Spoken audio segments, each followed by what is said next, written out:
ili mambo fulani yabadilike kwenye maisha yako, ni lazima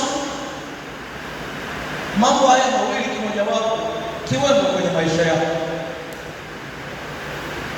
Unaweza kukutana na wataalamu wa uchumi, unaweza kukutana na wataalamu wa mambo mengi sana huko duniani, lakini ukiwa na Mungu mkubwa, kuna haya mambo mawili mojawapo ni vyema uwe nao.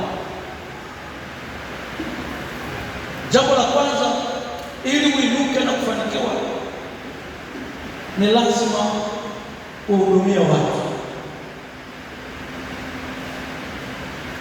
Kuhudumia watu sio kuhubiri. Inawezekana unaweza kutafsiri hivi, hata kuhubiri nako ni kuhudumia watu, lakini ninachotaka kumaanisha, ikiwa Bwana amekuta kuhubiri sawa, lakini ninachotaka kumaanisha ni kwamba kutoa huduma kwa watu, kujibu mahitaji ya watu,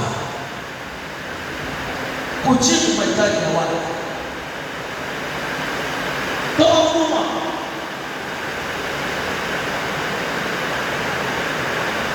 Toa huduma.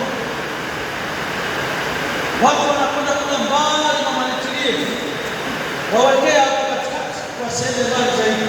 Toa huduma hiyo ya chakula. Utakapotoa hiyo huduma, utapata hela na baraka. Watu wengi wanahangaika kuchapa barua, wanahangaika kwenda kutafuta stationery. Angalia distance hiyo, weka hapo katikati vitu vyako vya stationery, anza kuhudumia watu. Unaona watu wanafuata matunda mbali, chukua matunda, weka hapo, wahudumia watu kwa matunda. Utaanza kuona matokeo kwa kuhudumia watu. Bwana asifiwe sana.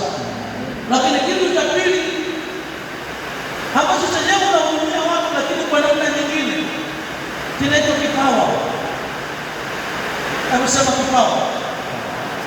Sema tena kipawa.